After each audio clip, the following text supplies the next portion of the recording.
and welcome to Cruise Control, your on-air automotive magazine. It's that time again to head out on the highway and check out what's going on in the auto industry, new reveals, new models, new technology. And who is along with me, as always, is Les Jackson. Les, how you doing this week? Very good, Fred. Very good. There's a lot new going on in the old industry. Well, the industry's old. Nothing bad about that. It's well over 100 years old. Yeah, we're going to talk about some of those updates, and we're starting with Subaru pricing out two electric off-roaders, the Trail Seeker and the Uncharted. Kind of an interesting name for a vehicle, Uncharted, right? I like that name. Actually, I wrote about it in the DC Auto Show program. Nice name. I like it.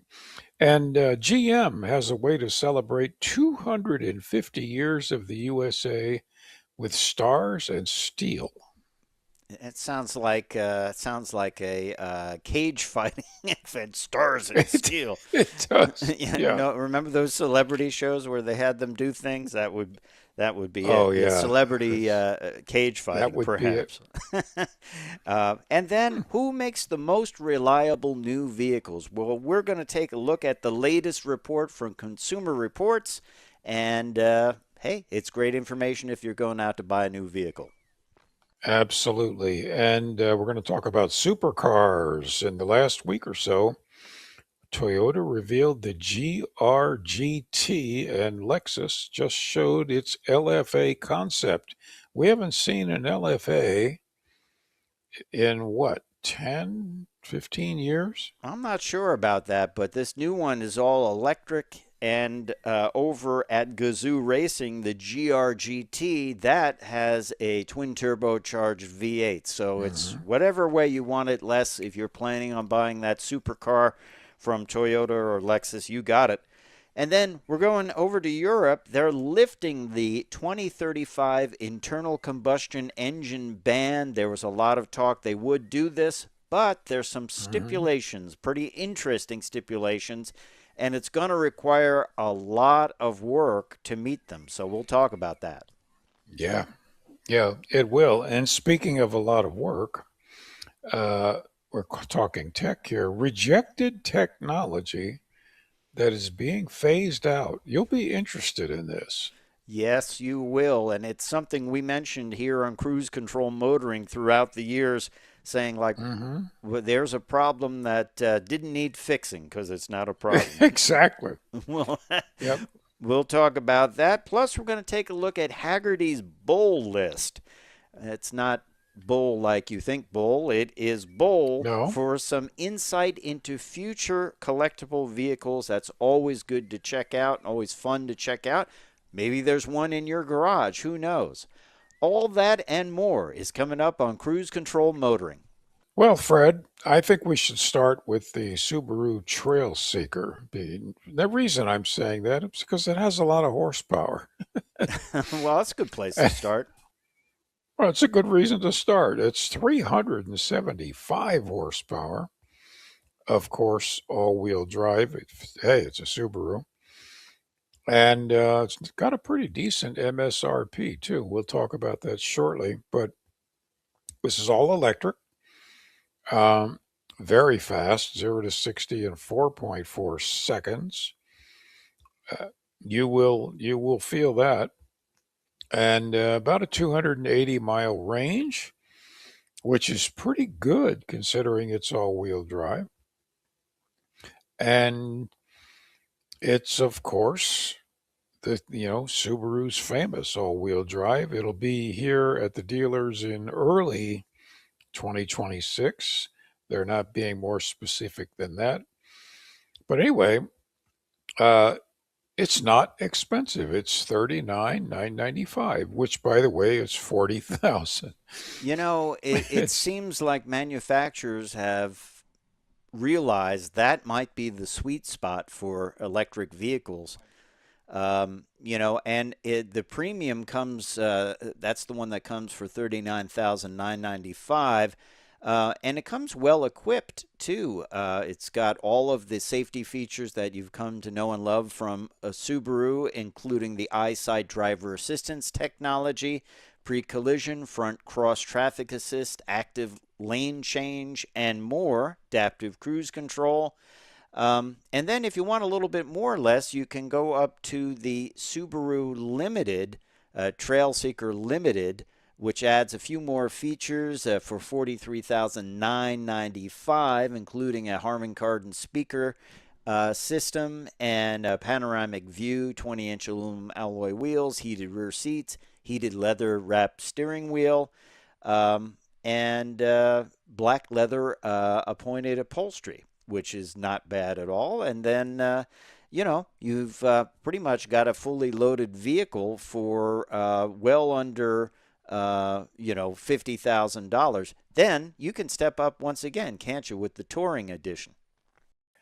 There's a Touring, yes. They've thought this out quite well. By the way, it has a 700-pound static load capacity, which is pretty impressive. It's not a pickup truck. So anyway, the Touring, which is $46,555, has a lot of luxury features, and it includes a gloss black hood accent. Now, I'm not sure about gloss black No, hood normally it's accents. flat black, like the It's usually flat. wilderness models to avoid That's right. glare if you're on the trail. Yeah. But of course, depending on the angle of the hood itself, I guess it's okay. They have a panoramic glass roof, motorized shade under it. You got to have a shade. Yeah, you do on that. You and I Yes. never open the roofs No, anyway. Two-tone paint, optional. Love two-tone. Yeah. It's just different looking. And blue and black leather appointed upholstery only for $300 upcharge. That's trivial. Well, it's not the So only electric vehicle that has been priced out this week over at Subaru. Actually, there's one more, and that is the Uncharted. That's a name that's never been used in the automotive world, as far as never, I can tell. never. And this one has an even more attractive starting price of just $34,995, estimated range of 300 miles on a single charge. There's the Uncharted Sport and GT. So you get a couple of options. They both offer 338 horsepower from the powerful dual motor drivetrain with Subaru symmetrical all-wheel drive. Of course, you got to have it if you have a Subaru. Yep, And gotta. X mode, dual mode system charge, time from 10 to 80% in approximately 28 minutes.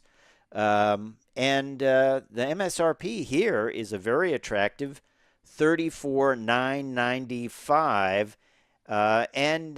This, if it looks familiar to you, this is very similar to a Toyota model that is coming out. But you know what? It doesn't matter. It's still a Subaru. It looks good.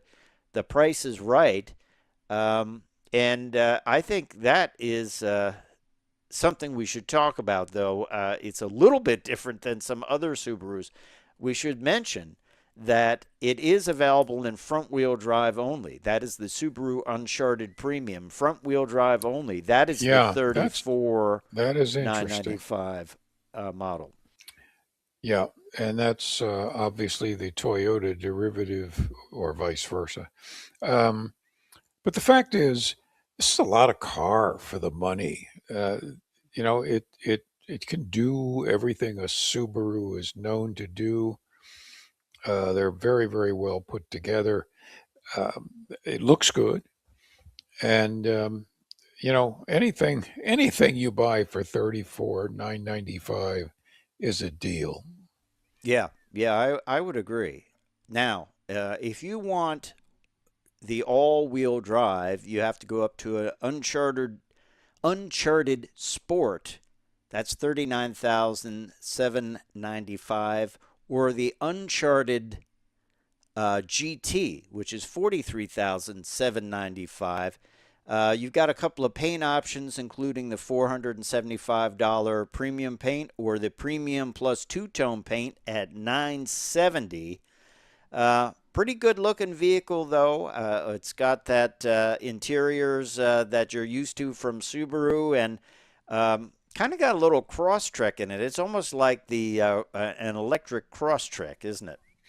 I was thinking that very thing.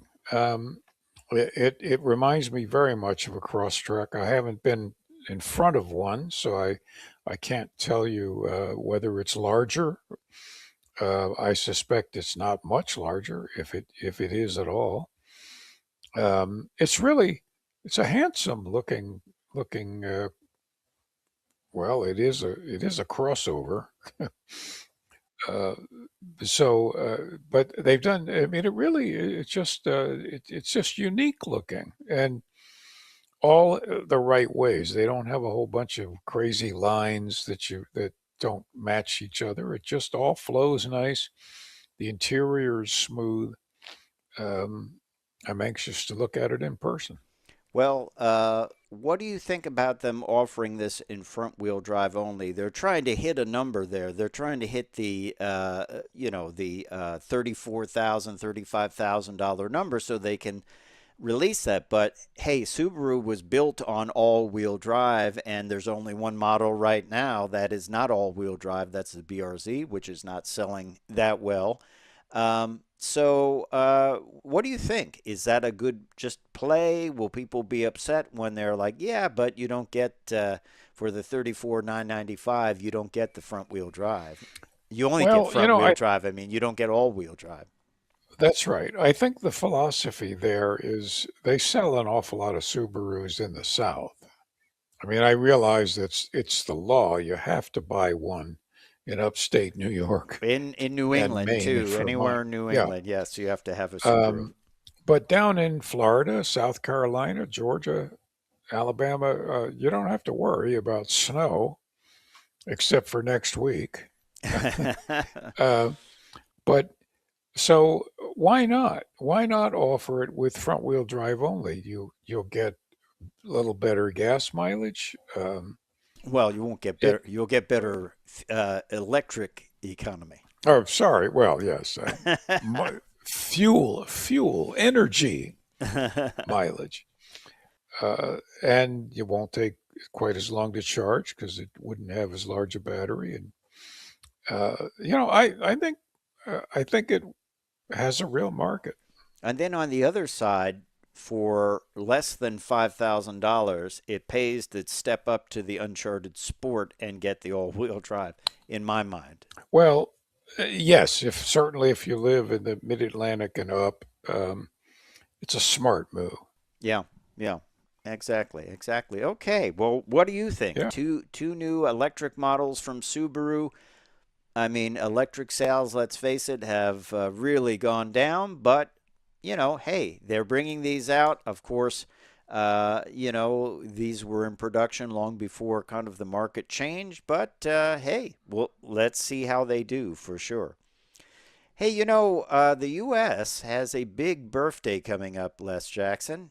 250 years. I remember when it was 200 years old.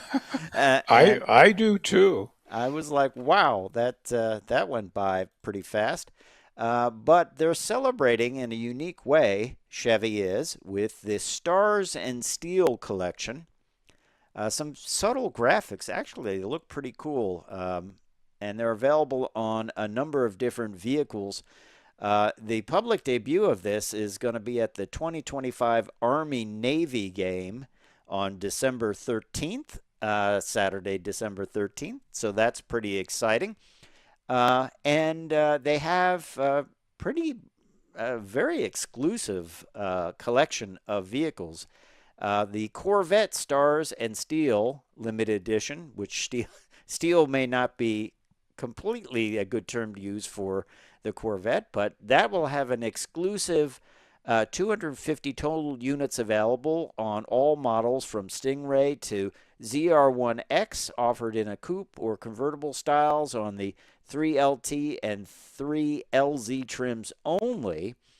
And buyers can choose Arctic White with a Santorini blue interior, which would be a pretty cool combination, or black with adrenaline red interior. And it includes American flag, full-length stripes in satin silver and satin black, and 250 flag graphics on doors and spoiler ends when properly equipped to have the spoilers. Black gloss, carbon flash, or available carbon fiber wheels depending on the model. So that's pretty cool. And then it doesn't stop there. Silverado EV, right? Silverado EV will be part of the Stars and Steel. I think they'll sell a lot of those because the Stars and Stripes. You see a lot of those anyway on pickup trucks. The American flag stripes, inspired stripes, in satin silver or satin black, and 250 flag graphics are on this. It's really a slick looking Silverado, 24-inch high gloss wheels. Oh my! That's a wheel. Yeah, that is a wheel. I'd hate to lift that off myself. It's like lifting a truck and tire. It's a heavy, it's a huge Brembo brake system. Of course. And monstrous, and just all kinds of cool stuff.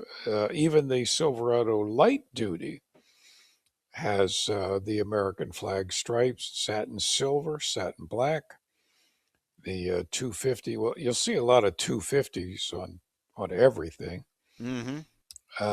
Performance air intake, 6-inch black rectangular assist steps.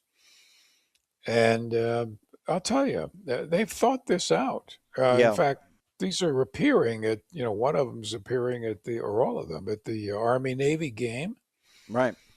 I don't think they're taking sides. No, and there's no Army or Navy version, but no. It's just the game. It goes on too. Silverado Heavy Duty gets a version of this, and then Colorado gets a version of this. So pretty cool. Collectible in the future. What do you think?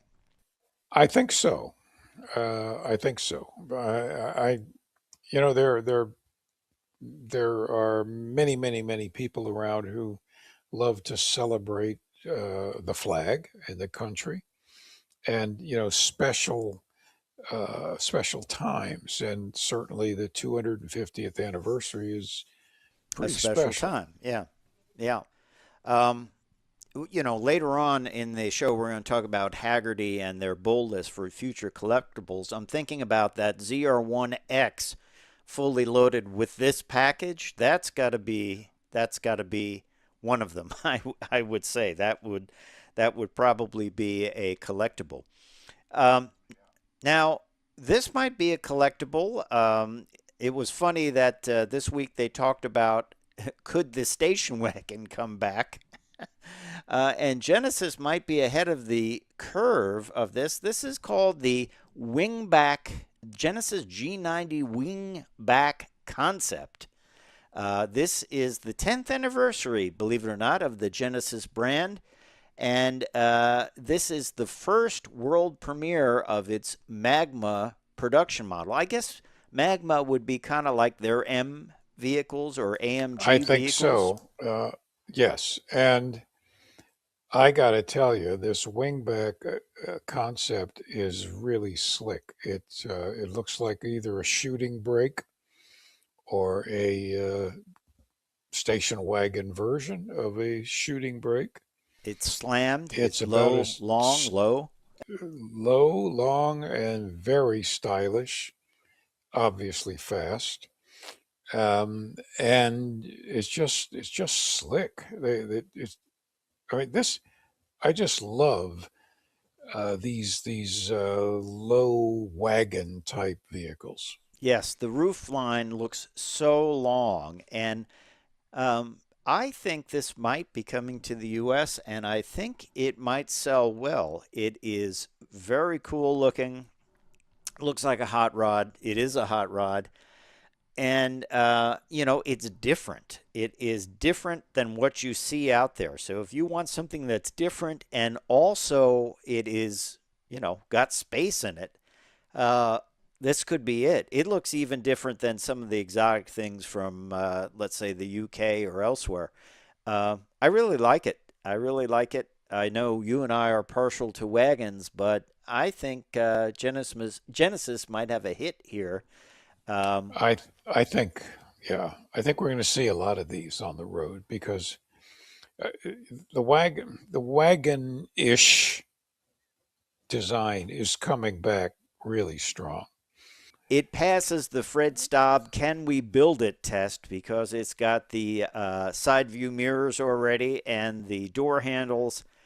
I think we're going to see an announcement about this very soon, and I think it is one slick car. I bet it will be one expensive car too, because it is built on the Well, G90. yeah, and you know what? I don't care. I just like it. I don't And care. I'm buying one. well, I didn't say I was going to buy it, but I like it. Um, and I like it so much, Fred, that I'm going to quote that they say that it's a bespoke version between the Magma. So there you, I mean, there. Now that's saying something for me to use that word. Yeah. All right. Well, there, there you have it. Hey, let's move over to something that is great news or great information if you're going out to buy a new vehicle. Consumer Reports just released their most reliable new cars list, and they calculate predicted reliability for almost every new car and truck and SUV on the market using data from Consumer Reports' annual reliability Hmm. surveys. And we have the latest results here. And this, as I say, is some of the best information you can get if you're going out to buy a new vehicle, right? That's right. Consumer Reports has been really good at this. They test everything from an engineering point of view. Everything is instrumented. The subjective sides are held at a minimum, and the objective numbers are very, very high. So uh, they've been historically very, very good at assessing vehicle reliability, and there's some no surprises in a few, and kind of a disappointment in a few. Well, let's talk about how they do this. They have gathered data on about 380,000 vehicles from 2000 to 2025 model years and a few of the 2026 model year models. And they are kind of looking at everything from smaller problems like broken interior trim or software updates to fix infotainment systems to major and potentially expensive issues that could leave drivers stranded, including engine, transmission, EV battery, etc. So let's take a look at some of the takeaways. One of the big takeaways, believe it or not, is Tesla's reliability improved significantly. And Yeah, that was due to that Model 3 and Model X, right? that's really surprised me, but there it is. I can't fault the data. And of course, this is not a huge surprise, but it's worth mentioning anyway.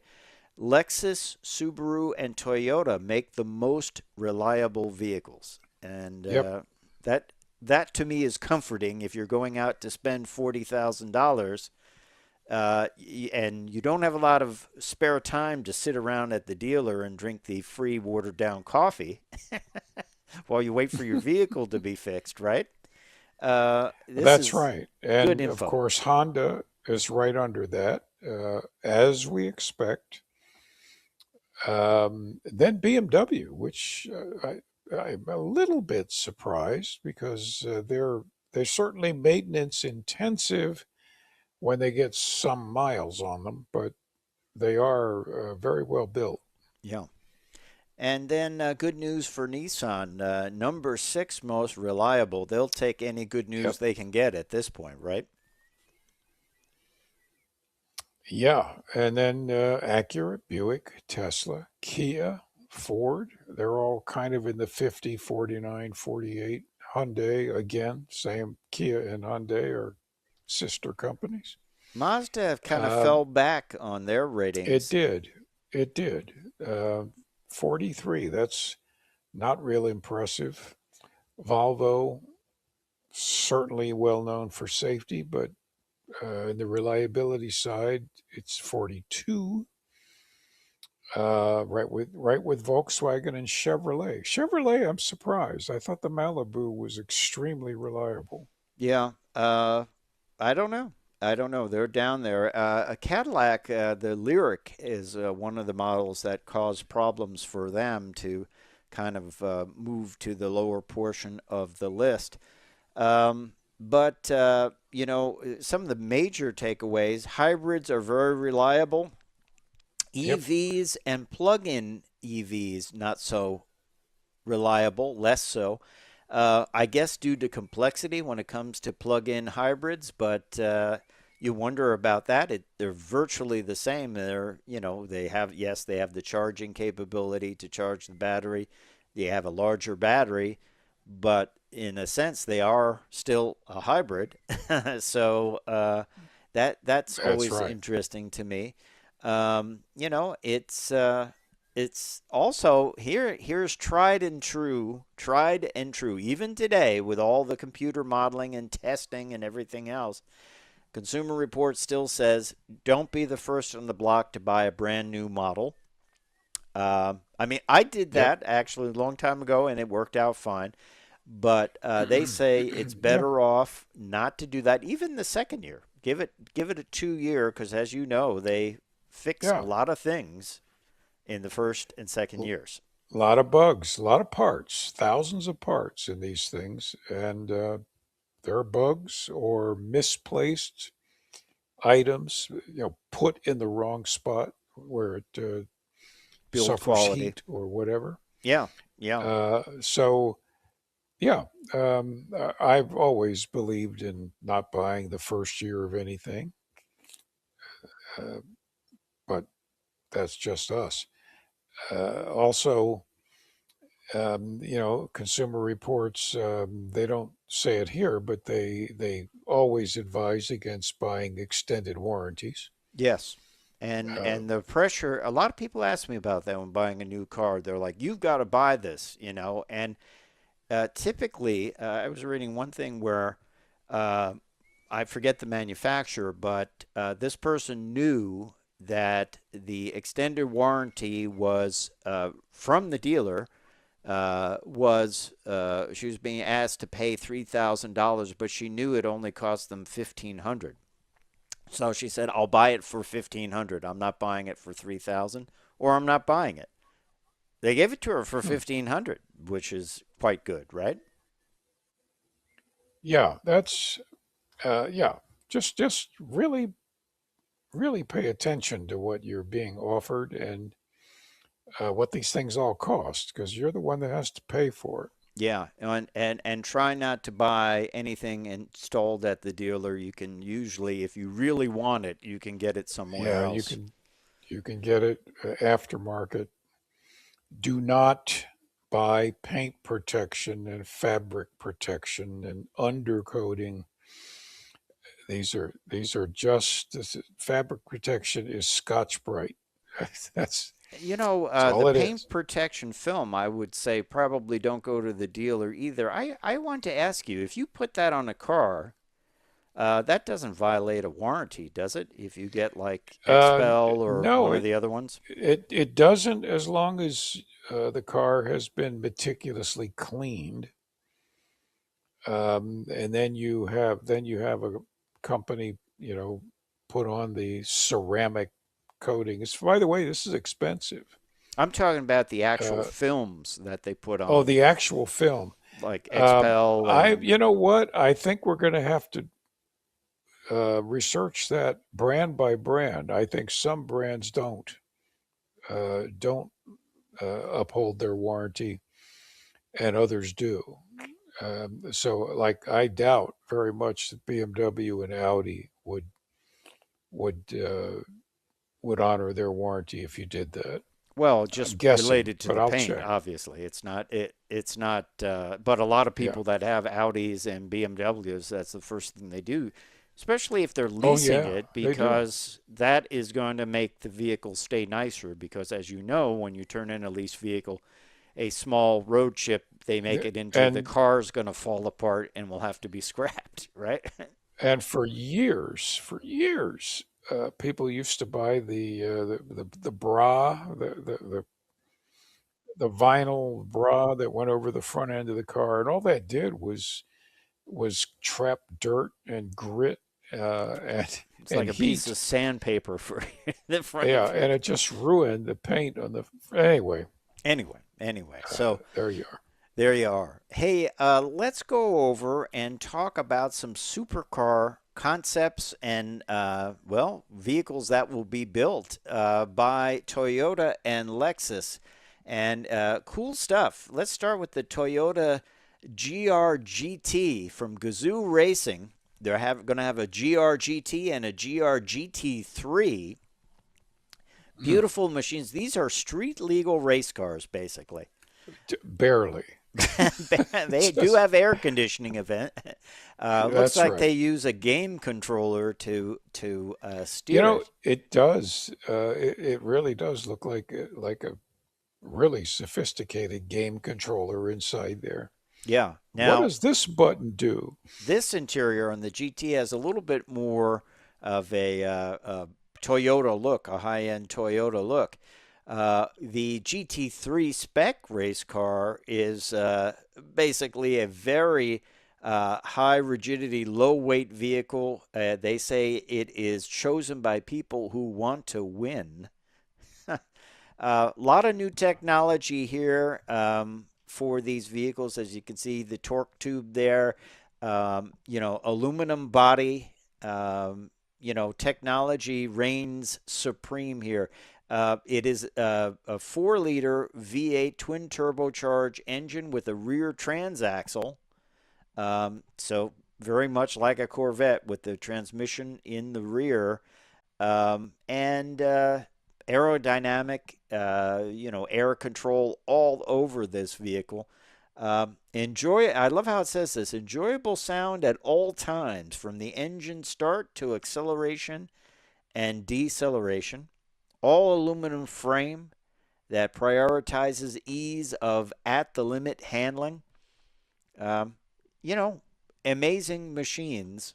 I don't know what kind of prices this will have, but it will be I'm high. guessing. I'm guessing 3 to 400,000. I would say at least. Yeah. I'd say that. And the GT is streetable. It is streetable. You look at that interior. It looks like a high-end street car. Even has Yeah. navigation and wow. Okay. So if you have big money, this might be something for you. But This. Yeah. Hmm. they're not done yet, Les, because this week Lexus revealed something, and that was the LFA concept. Here they are all together, but the LFA, of course, as their Lexus is very high performance. I would call it a hypercar, and the concept was revealed today. It shares core technologies with the GRGT and GRGT3, but in this case, it is electric powered and a very high tech machine. Um, it is great to see Toyota doing these things, isn't it? It really is. This is something that only companies like Toyota can afford to do. And there's the former LFA that we almost drove at an event some years ago. If you remember, there was one of the drivers got in it who had never driven a high performance car except on a computer screen, on a game screen, And it didn't go well. and he put it into the wall.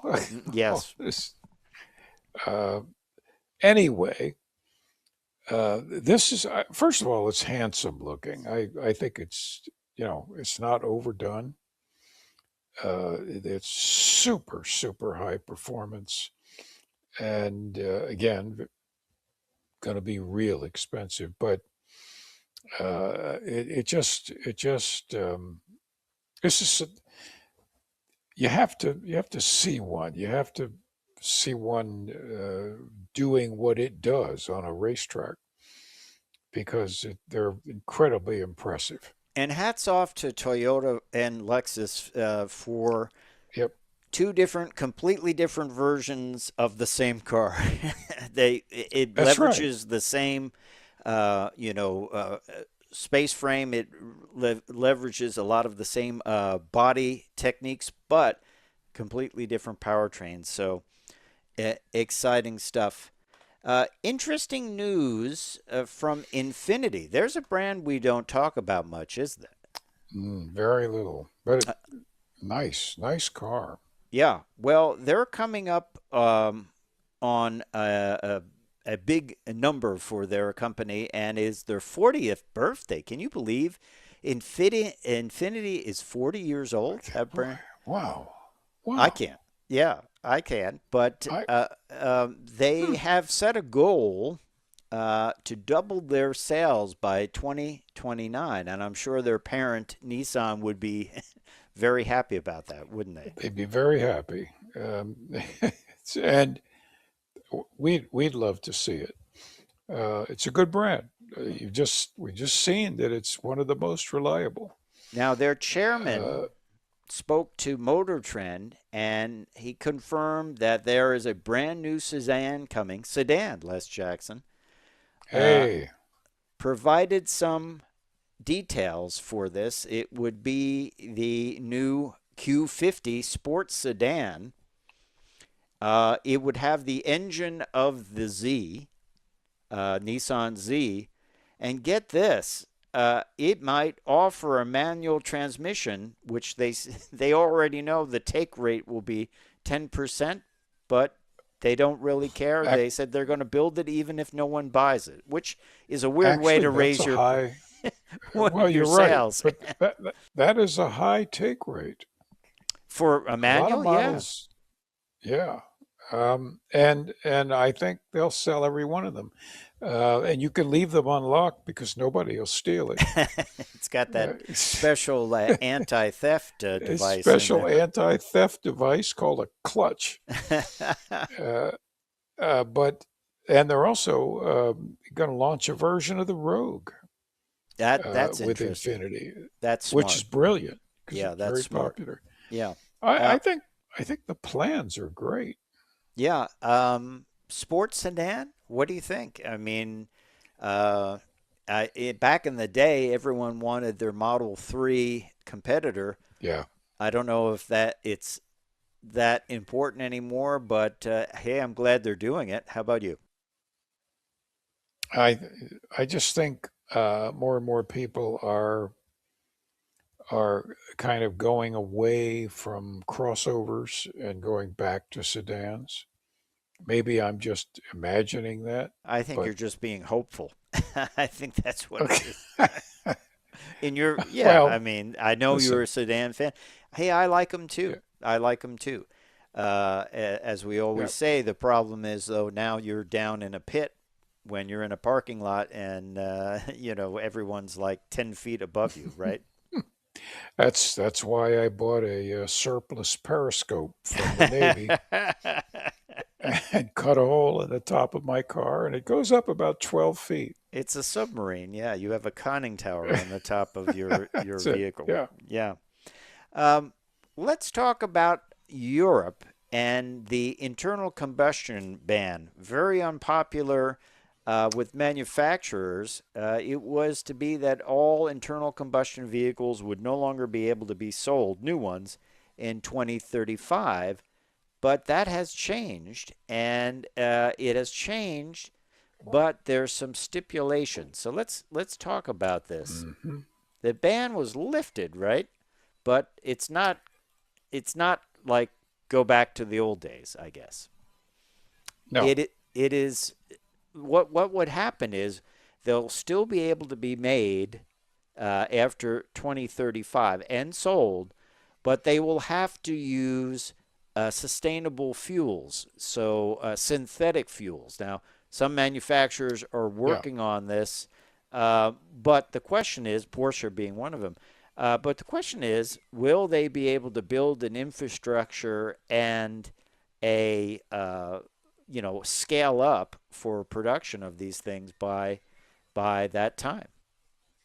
Well, I think they can build somewhat of an infrastructure because biofuels, which means corn, there's already a small infrastructure uh, on alcohol, corn derived alcohol or alcohol derived, whatever they do with corn um, to make alcohol. You can see it. See the pumps. They can easily scale that up. Certainly in what 15 years. So I think they can do it. I think Europe, the EU is good about that. I don't think this country is because we have too much politics. Um, but They have some but politics. yeah, I think I think they'll do it. Well, then there's also, I wanted to run this by you. Of course, diesel has fallen out of favor, It but certainly that is certainly a way to have a quick synthetic fuel by it is. the old used cooking oil and things like that. Do you think it could return because of that? Yeah, I think it could. Vegetable oil. Restaurants worldwide use an awful lot of frying oil for healthy foods like French fries and onion rings. Uh, and Yes, yes, that's one of the major food groups, fried. it's one of the basic. Trust me, I'm a scientist. It's very good for you. Um, but yeah, so I think we're looking at you know tens of millions of gallons of this stuff constantly available. So yeah, a diesel will run just fine on these things. It even smells like French Um, fries, so it will generate more and sales of French fries, which that's will lead right. to more used oil, which will lead to more biofuel. E- e- exactly. So, but as you said, Porsche is working on it. Toyota is working on hydrogen. They have been, Um but to burn in a combustion engine, that's another thing. If you can get hydrogen access to hydrogen, your car will run on it. It'll run fine. Uh, so yeah, they're the wonderful thing about the European countries is that they'll really try anything.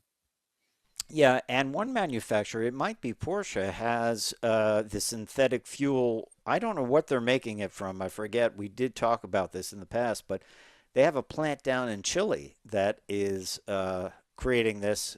I'm not sure if it's algae or something like that, but um, it there's a lot of things that could happen for sure. And of course, let's not forget fuel cells, Les Jackson, and that brings us over to Toyota. They recently revealed a um, a new version of the Mirai, and this is an actual production version of this. This is hydrogen power. Of course, it is a hydrogen power fuel cell that makes power, electric power from hydrogen. and it delivers 182 horsepower. It's available with standard 19-inch black wheels and a 402-mile range. And the refill is just like fueling up your gas tank, isn't it? Or very close to it. Right. It's high pressure liquid hydrogen. It fills in 5 or 6 minutes. I drove a Mirai about before COVID, and it's just like the Honda. I'll think of the name in a second. They just feel like very, very high quality regular sedans. So You this can't could tell. be an answer for 2035 as It's well. wonderful. Yeah, it's not really an internal combustion car, but it is another alternative than just a battery electric vehicle. That's right. And as you With and I have, virtually unlimited range. as you and I have said, this is it's the future will be multi-fueled. It won't be all electric. It will be, various technologies, clean fuels that will provide mobility. It's not going to be one thing or another. But I've always thought hydrogen burned in internal combustion cars would be great. And who knows? Maybe there's a way to make gasoline clean, and pull out the impurities. Who knows? Well, I don't know. They've been working on it for over 100 years, and Back at they least haven't to figured it out yet. synthetic fuel work started in World War II, at least, right? Yeah, absolutely. So I like the idea of taking waste and making it into something useful, though. So I don't know what happens to all the cooking oil that. Do they filter it and sell it back, or do they just dump it somewhere now? I'm not sure. I think they dump it. I think most of the food, certainly in this country, the regulations don't allow you to filter it and sell it back unless it goes through all of the regular Channels. checks and everything else that new oil does, which could be expensive. So it just gets dumped unless those people who use it for their converted diesels, which they get it for free.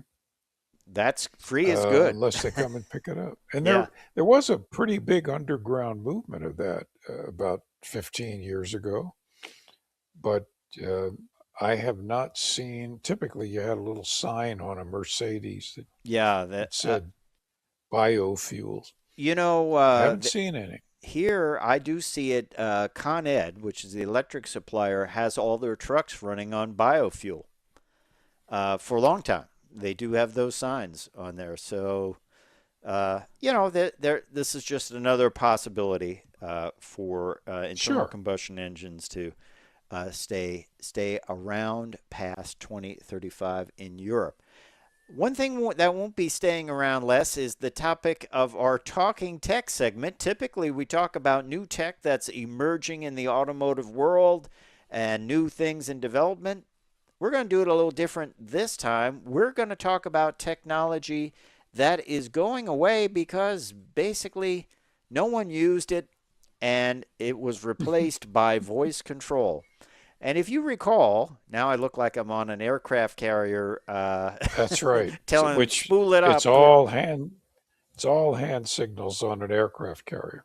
BMW thought this was the future, where I want to turn the radio and I just point my finger and twist it, or I want to spool up the fan speed on the AC system. Yeah, or up and down and turn signals.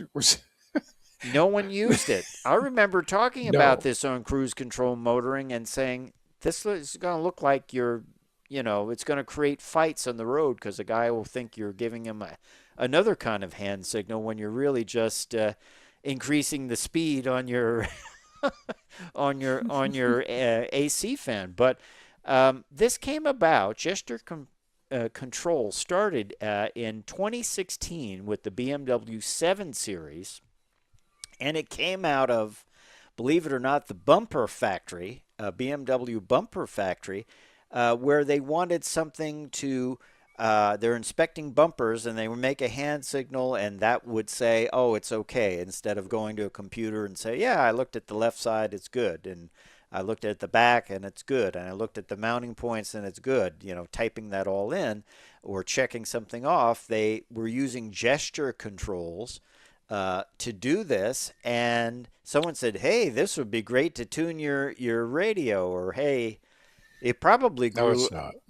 grew out of the fact that they had 1,500 menus in their iDrive system, and someone said this would be Well, easier. there's the problem. The 2016 7 Series already had, I think, the Generation 4 or 5 iDrive, which was driving people crazy. And they just couldn't let it go. This is a case. This is just a case where they couldn't let it go. And they decided, someone who I'm sure does not have their job anymore, somebody said, I know, let's put in gestures. And one, I rode around with our friend Vern Parker when he had his test car in 2016, 2017. And the turn signal gesture was very, very similar to opening the window and sticking your arm out. which is that goes back, what, 60 years? Yeah, that was you're riding on a motorcycle when you do those things. Yeah, that's right. You know, and this and that. Anyway, it's just a bad idea, and BMW no one used it. No one used it. No one used it, and when the ones I drove, I just said I'm not going to use this. It's annoying. It's silly. Really annoying. And then voice recognition got better. I remember when someone had a phone that did that the early days. He said, "Watch this," and he call home, and it's like it would calling for a pizza. You know, it was terrible. Right. It wasn't even close. But that got better, and so you don't have to be waving your hands around like a nut, which is a good thing. Well, let's talk about a brand new model from Mercedes, and it is the GLB. It's interesting. I have to read some of the press release here because it is over the top in press release speak. Yeah. I have to read this. The all-new GLB embodies our philosophy of sensual purity in a particularly powerful way. It expands our entry-level luxury portfolio and ushers in the iconic Mercedes-Benz design of a new era with its sculptural proportions, emotional light signature, and a modern architectural interior. A SUV with character, sensual, and soul. Sounds like we shouldn't be, like we've gone into a different area on this show. Yeah. But it's just a crossover. It's just a crossover. Whoever wrote that obviously went to the Harvard Business School, and it's what it is a whole lot of words that I'm trying to figure out what he's actually saying. Sensual purity.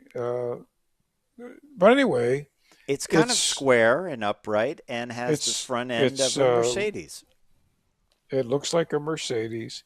The interior is pretty nice. Full screens across the A-pillar to A-pillar. Screen, nicely appointed, very high quality materials. Yes. What's interesting here, it is an electric, available as an electric, but it's also available as a hybrid, which they almost mention as an afterpoint in this, but it has 392 miles of electric range, 268 horsepower. This is considered an entry-level vehicle in the Mercedes world. And it says it offers unrivaled range in its class. And then you can step up to the 349 horsepower GLB 350 4MATIC, which has a little bit more range and horsepower. And then, it also mentions a high-tech hybrid. It says the new GLB will also be available as a high-tech hybrid with 48-volt technology and an electric motor integrated into the transmission. And the GLB hybrid will be able to drive purely electrically and recuperate energy under certain conditions. We don't know anything more about the hybrid version than that. That's just one No, that's it. line. It is So available in matte black, which looks like hot rod primer to me, which is interesting. yeah, I think if you own one of these, you want a standard old shiny paint job, in gray or green or whatever you like. Yeah. Do we have a price on this? It's not going to be cheap. No, I do know some other things that it comes with. It has something called vision control, a windshield wiper system which cleans the windshield quickly and thoroughly. Water is sprayed from the windshield wiper directly in front of the rubber blade, so there are no sudden bursts of water. Now that doesn't seem, I've seen that on cars a long time ago where they had the sprayers on The 70, 71 Corvettes, and after that had that system in them. Yeah. Stock. A lot of cars have had that for 50 years. But that's part of the what was that phrase again? The sensual purity, sensual purity. Sensual purity. There you are. Now this is a little more impressive to me. The newly developed electric drive system has a 93% efficiency, which that's pretty amazing to get 93% efficient. And one of the things that does that apparently is it has a 2-speed transmission that combines dynamics with high efficiency. That is unique in an electric vehicle to have a 2-speed transmission, isn't it? That's right. I think that's something we'll see more often as we go down the line. Don't you think so? I think so. No, this is something that Mercedes is really good at. They're really good at introducing all these technologies, which frankly is one of the reasons that they don't score high on the Consumer Reports reliability, because they're packed with very sophisticated systems that do, from time to time, fail. And this is, but I respect them for coming up with these state-of-the-art ideas. Now, I do stand corrected. We do have some more information on the hybrid version for this. This is like an encyclopedia, this release.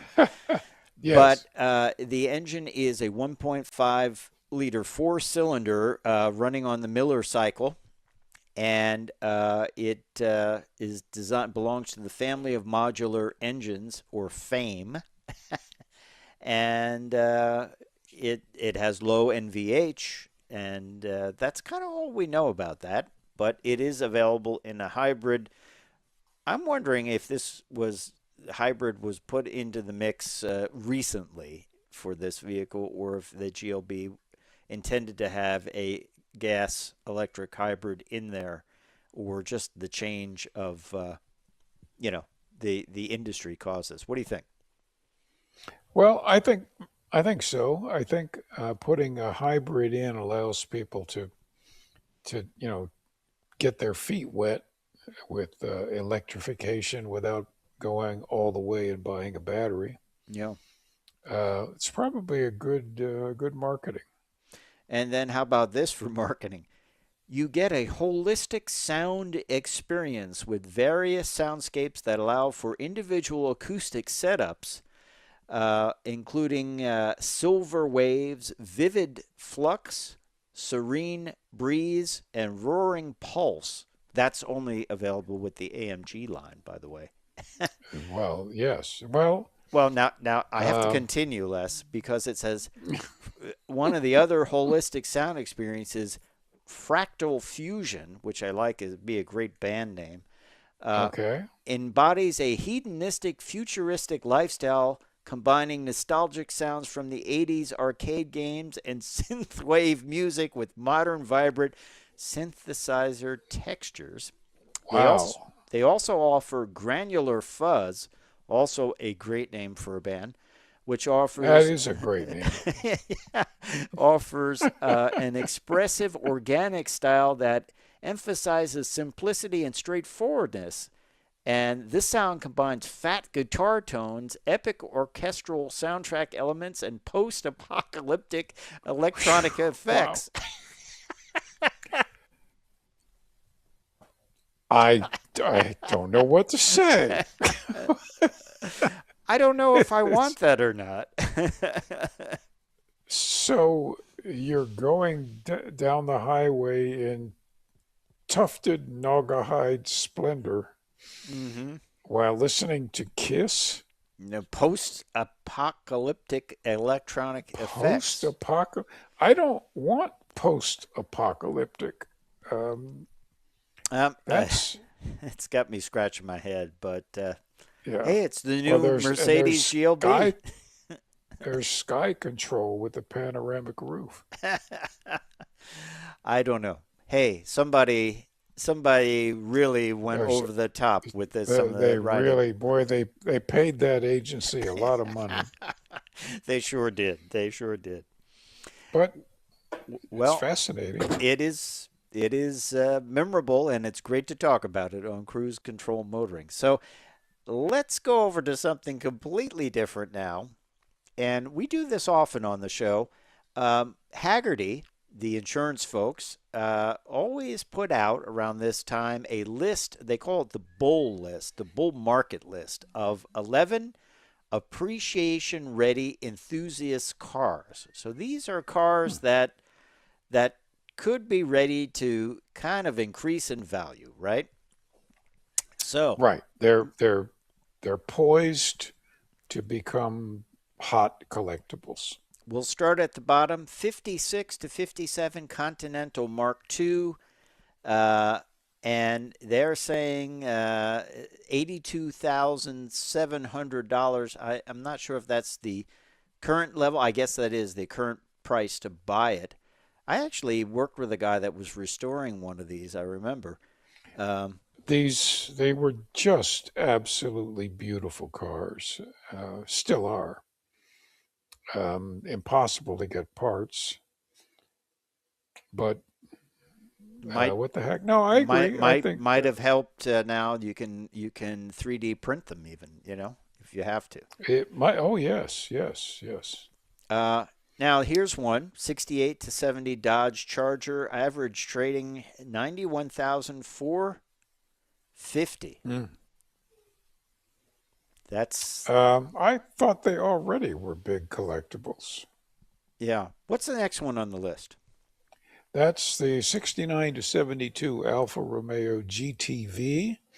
They're going for 105,000. The GTV is a fun to drive Alfa. It's got enough power, great handling especially for that time, and they could stay up with the best. Mm. Here's one that probably doesn't have the performance of the of the Alpha or the Dodge Charger, or probably even the Continental Mark II, but it's one I always liked, and that is the 1981 to 1993 Dodge Ram Charger. They're trading now for about $25,000. So if you want to get into collectability, it's not as high as some of the other ones. The ones that go for big money are the ones with the 360 in them as opposed to the 318. Right, right. And then 90 to 93 Chevy 454 SS, just the big Impala 59 800 there. If I mean, That's actually they're the all over pickup the truck, place. Les. Let's take that again. That's Oh, the wait, we're talking pickup truck. All right, I spoke incorrectly. no problem, no problem. Uh, We'll take that again. yeah, take it again. You You take it. Go ahead. So next up on the list, 1990 to 1993 Chevrolet 454 SS. Those are trading for about 59,800. Big truck, big engine, and hey, big money too. This next one though, I Yeah, always love this. What do you think? absolutely. You can't go wrong. 95 to 98 VW Golf GTI VR6, which is a nice engine. You can get them for 20,000 bucks. They're the first and second generation GTIs with that originally had four-cylinder engines. This one, which was the third generation, had that 2.8 liter 12 valve six, which was a really good high revving engine. A lot of fun to drive. Just you can't go wrong with one. As long as it's got that plaid upholstery, that's what I want in there. Well, that's right. That's right. Golf pants upholstery. 95 to 98 Nissan Skyline GTR, 82,350. That's a no-brainer. That's a collectible car. Next one is really affordable, right? Absolutely. And the 99 to 2005 Miata, everybody knows a Miata, 16,600. It's a bargain. They're close to a million of them out there. Not that particular model, but it's just a great car. They're reliable. They're just fun to drive. I'm going to I say, know. too, a lot of them are probably unmolested, meaning they haven't Yeah, been yeah. hot rodded. This next one is a little bit pricey. We 2004 bid. to 2007 Porsche Carrera GT, $1,550,000. There are only Hmm. 1,270 of them made. V10 powered race car for the street. That's a big investment. Yeah. So I think we can rule that one out, Fred, I would because agree. Yeah. uh, that's a little bit big money for Mm, us. But above that is the 2006 to 2010 BMW M5. yep. Any of the M's are hot tickets. They're saying 36,000, which is not bad at all. 5-liter Um, V10, small cylinders, right? yeah, 5 liter V10 is really really fast, fun to drive, great handling. So get one if you can. Just make sure you can get the history on it.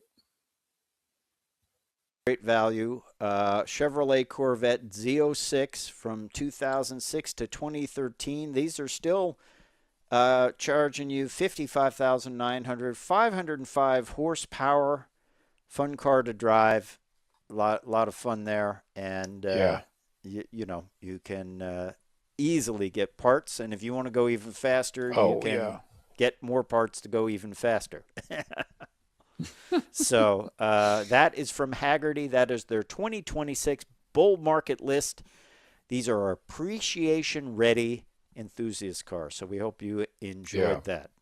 Hey, Stock up the garage, Fred. Stock it stock them up. up. Stocking stuffers. That Porsche Carrera GT for That's over it. a million five. So, hey, we Hmm. hope you've enjoyed this edition of Cruise Control Motoring. It's time for me to say I'm Fred Staub. I'm Les Jackson. We are going to see you down the road.